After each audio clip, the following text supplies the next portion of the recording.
এবার ক্ষুধা লাগলে আনার পাকা আনার খায়, পিপাসা লাগলে মিষ্টি ঝর্ণার পানি পান করে।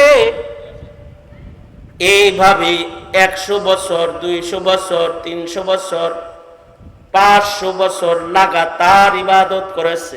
মুস্তাদরাক আলা সাহিহাইন, বুখারী শরীফের শর্তে হাদিস একত্রিত করেছে। মুস্তাদরাকে হাকিমে হাদিস বর্ণিত আছে। এই হাদিসটার মান বুখারী শরীফের হাদিসের মান সমান সমান। এক লোক নিরিবিলি ইবাদত করার জন্য সাগরের মাঝখানে পাহাড়ের উপরে চলে গেছে। দুনিয়ার সাথে যেন তার কোনো কানেকশনই বিদ্যমান না থাকে, এ কারণে সাগরের মাঝখানে গেছে। সাগরের মাঝখানে মানুষ কয়দিন থাকবো মিয়া? চতুর্দিকে হলো লুনা পানি, সাগরের পানি লুনা, কতক্ষণ থাকা যায় একা একা? খানা পিনাবিহীন বাজারের সাথে সম্পর্ক ছাড়া কয়দিন থাকা যায় সেখানে? কিন্তু এই লোক সেইখানে যায় ইবাদত শুরু করেছে। তার খানা পিনা যখন, পানি যখন শেষ, আল্লাহকে বলে, আল্লাহ আমি তো ইবাদতেই ঢুকে থাকতে চাই, নিজের প্রয়োজনে এখান থেকে বেরোইতে তো চাই না আমি। আল্লাহ তাআলা, ঠাকুর মারজুরির গল্প বলতেছি না, সহিহ হাদিসের বর্ণনা। আল্লাহ তাআলা এই লোকের মাথা বরাবর একটা আনার গাছ দাঁড় করায় দিছে আল্লাহর কুদরতে।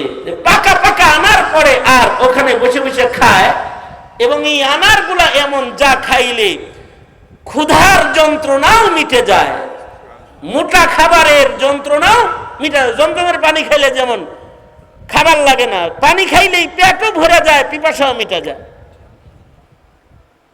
আবার এই আল্লাহর বান্দা যেন পানি পান করতে পারে, আল্লাহ তাআলা তার মাথার কাছে পাহাড়ের কোনা দিয়া একটা মিষ্টি ঝর্ণা, মিষ্টি পানির ঝর্ণা চালু করে দিছে। এবার ক্ষুধা লাগলে আনার পাকা আনার খায়, পিপাসা লাগলে মিষ্টি ঝর্ণার পানি পান করে। এইভাবে 100 বছর, 200 বছর, 300 বছর, 500 বছর লাগাতার ইবাদত করেছে। যখন হায়াত তার শেষ হয়ে গেছে, আল্লাহ তাআলা মরণের আগে তাকে ডেকে বলতেছে, এরে বান্দা, তোমার ইবাদতে তো আমি খুশি হয়ে গেছি, সুতরাং মৃত্যুর পরে তোমাকে আমি আমার রহমত দিয়া হিসাব ছাড়া তোমাকে জান্নাত দিতে চাই। হাদিস অনেক লম্বা, ওই পর্যন্ত আর আমি আর গেলাম না। আমি এই পর্যন্তই থাকলাম যে 500 বছর বেরিয়ে ইবাদত করলো একজন মানুষ। কেমনে সম্ভব হয়েছে? যখন পৃথিবীর থেকে ডিসকানেক্ট হয়ে সে বান্দা হিসেবে আল্লাহর সাথে শুধু কানেকশন পয়দা করতে পেরেছে। এ কারণেই পূর্বের যুগের মানুষের আল্লাহর সাথে কানেকশন ভালো ছিল, এখনকার মানুষের ইন্টারনেটের সাথে কানেকশন ভালো, ডিজিটাল দুনিয়ার সাথে কানেকশন যত ভালো, আল্লাহর গোলামীর সাথে কানেকশন অত ভালো না।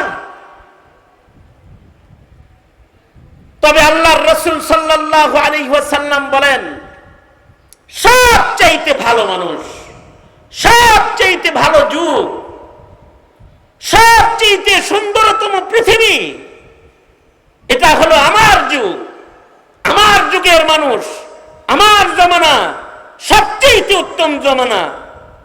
খায়রুল কুরুনি কারনি, যেই উত্তম জমানা আমার পূর্বেও আসে নাই, কারণ পূর্বে তো বড় নবী আসে নাই।